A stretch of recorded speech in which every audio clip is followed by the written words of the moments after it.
અમરેલી જિલ્લાના રાજુલા જાફરાબાદ પંથકમાંથી પસાર થતો ભાવનગર સોમનાથ નેશનલ હાઈવે પર સિંહોની અવરજવર વધતી જતી જોવા મળી રહી છે। ગત મોડી રાત્રે કાગબદર ગામ નજીક એક સિંહ રોડ પર દોડધામ કરતો જોવા મળ્યો હતો। વાહન ચાલકોએ સિંહને અકસ્માતથી બચાવવા માટે તેને સુરક્ષિત રીતે રોડ ક્રોસ કરાવ્યો। આ ઘટનાના દ્રશ્યોનો વિડીયો સોશિયલ મીડિયામાં વાયરલ થઈ રહ્યો છે।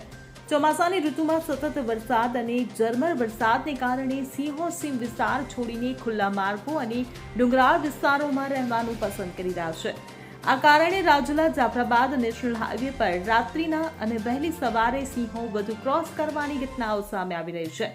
ભાવનગર સોમનાથ નેશનલ હાઈવે 24 કલાક ભારે અને નાના વાહનોની અવરજવરથી વ્યસ્ત રહે છે। વાહનોની પૂરપાટ ગતિ અને સિંહોની અચાનક અવરજવર અકસ્માત માટે મોટો ખતરો ઊભો કરી રહી છે।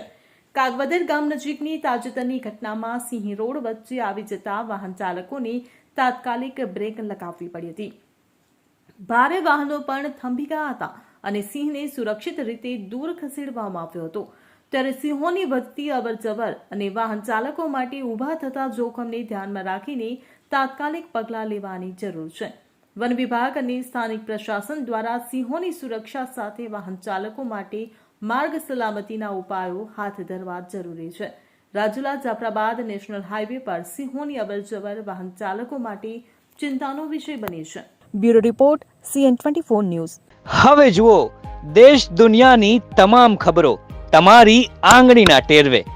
ઉઠાવો મોબાઈલ અને Google Play Store પરથી ડાઉનલોડ કરો અમારી CN24 ન્યૂઝ મોબાઈલ એપ।